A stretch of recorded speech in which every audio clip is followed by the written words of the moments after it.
Hi friends, இன்றைக்கி வந்து பார்த்தீங்கன்னா சூடி கொடுத்த சுடற்கொடியாலான ஆண்டாள் நாச்சியாரை தான் நான் வரைஞ்சிருக்கேன். இதுக்காகவே பார்த்தீங்கன்னா குழந்தைங்களுக்கு காலையிலே லஞ்செலாம் பேக் பண்ணி கொடுத்துட்டு 11 o'clock ஸ்டார்ட் பண்ணேன். ஈவினிங் ஒரு 5 o'clock வரைக்கும் ஆயிடுச்சு. ஃபஸ்ட்டு கூகுளில் வந்து ஒரு ஆண்டாள் பிக்சரை வந்து எடுத்துக்கிட்டேன். சாக் பீஸ்லேயே ஃபுல்லாக ட்ரா பண்ணிட்டேன். அவுட்லைன் ஃபுல்லாக பிளாக் கலர் கோலமாவில் கொடுத்து கொஞ்சம் கொஞ்சமாக கலர் கொடுக்க ஆரம்பிச்சிட்டேன்.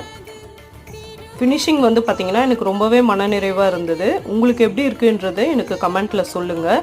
வேறு என்ன பிக்சர் வரையணுன்னா எனக்கு கமெண்ட்டில் சொல்லுங்கள். இது வந்து பார்த்திங்கன்னா 6 to 7 hours கிட்ட ஆயிடுச்சு.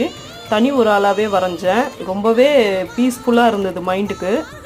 இது ஃபுல் வீடியோ வேணும்னா கமெண்ட்டில் சொல்லுங்கள், அப்லோட் பண்ணுறேன் எப்படி வரைஞ்சேன்றதை. பிடிச்சிருந்தால் லைக் பண்ணுங்கள், ஷேர் பண்ணுங்கள், சப்ஸ்கிரைப் பண்ணுங்கள்.